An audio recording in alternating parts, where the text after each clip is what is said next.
विटा पोलिसांच्याकडून मिळालेली माहिती अशी आहे की विटा पोलीस ठाणे हद्दीतील विटा जवळील पारे येथे फिर्यादी संगीता साळुंखे यांचा भाऊ सतीश संभाजी निकम यांनी त्यांची निम्मी प्रॉपर्टी त्यांचा जावई कुणाल पाटील यांच्या नावावर करण्यासाठी फिर्यादीने त्यांच्या भावाला सांगितलं।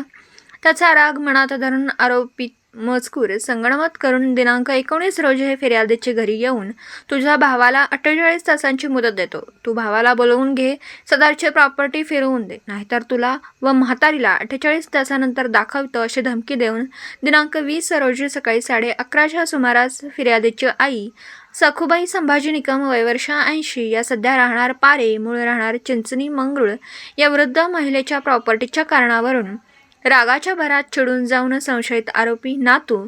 आशिष सतीश निकम याने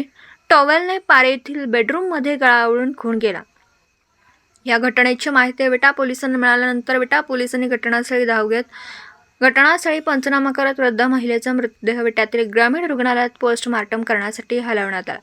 या खुनासंदर्भात संशयित आरोपी आशिष सतीश निकम सह रेणुका सतीश निकम व अन्य एक जण ताब्यात घेतला। या संदर्भात विटा पोलीस ठाण्यात यांच्यावर गुन्हा दाखल करण्यात आला।